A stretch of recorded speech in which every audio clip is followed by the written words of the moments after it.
All right, y'all, so I am getting ready to install this 12-inch Skar audio sub. It's got the custom box that's made specifically for the Dodge Challenger. Right now, I got this big old box back here with the American bass sub. And as you can see, it's taking up most of my trunk. This box right here just goes right there in that little space. So I'm hoping I get the performance or sound that I'm expecting so I can get rid of this and free up my trunk space.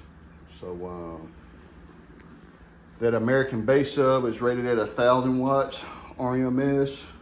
But as you can see, I have a forward facing box, so with it facing that seat, it drowns out a lot of the noise unless I fold down the seats. So that's one reason why I'm getting rid of it. Then I had a box facing rear, and then I probably should have kept it. But again, it took up a lot of space. So I'm gonna try this box here. This speaker is rated at 500 watts RMS, 800 peak. And this amp,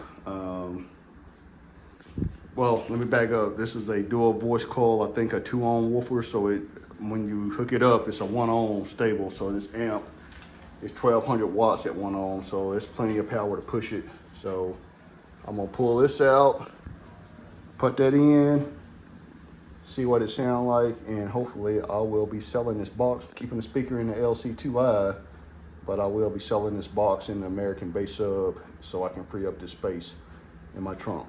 So I'm about to get to it.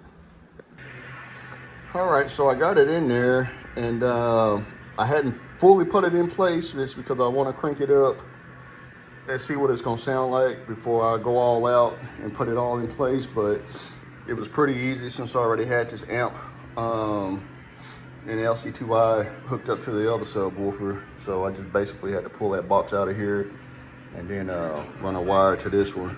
I got everything turned down on the amp right now. It's only because this speaker is only rated at 500 watts and not 1,000 watts. So I'm gonna turn everything down, turn the car on, put the seats back up, and then when I hear some noise, I'll close the trunk and see how it sounds on the inside. And hopefully, I mean, it's bigger than what I thought it was gonna be, so it might sound better than what I thought it was gonna be. Now I see why it probably got some positive reviews, but we'll find out. I'm about to turn it on, and then hopefully it's a keeper.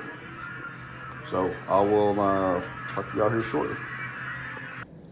So I got it put in, and it ain't hard, but that fitting up there that they show on their video, how it's supposed to be an easy plug-in, it's not. I had to manipulate that plug a little bit, but once I figured it out, I got it in. I will say, if you get this speaker, it's easier to plug that in and then slide it in. But if you slide it in and then try to line it up, it's just gonna frustrate you. So don't even try it. But once I got it in, I'm gonna keep it in.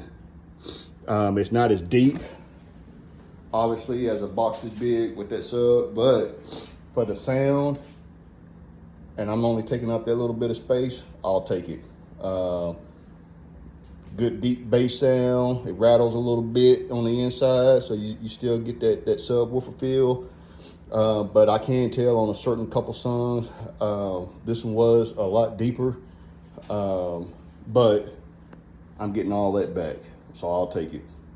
I will definitely sacrifice a little bit of boom to get my trunk space back, which I ain't really, I ain't trying to beat down the block or nothing like that anyway. I just wanted to sound good on the inside, so I'm good. So I'm gonna keep it, and hopefully I can sell this and make my money back off that, and I'll be good. And I just got to figure out if I'm gonna mount the amp right here on the floor, or if I want to mount it on the back of the seat. So I'm just gonna kind of let it lay there and stick it down with some Velcro for right now so it ain't sliding around. And then once I decide on if I want to put it on the back of the seat, or if I just want to mount it right there on the floor, I'm probably just going to end up mounting it right there on the floor, and cut a hole down here somewhere and just bring all those wires up so it'll look a little bit cleaner. than what it is right now. But anyway, I got it in there, and I just ran the wire from the sub back up across here and down through this hole, and yep, that's it. So there you go. Oh, again, I recommend it. If it wasn't for the headache on getting that pin in up there on that top part, I'd probably give it a 4.5 to a 5-star, but because of that, I'm gonna give it a 3-star. But as far as the sound, 5-star for this size. Yep, I'll get it at a 5-star all day. So anyway, hope y'all have a good day, and I'll talk to you later.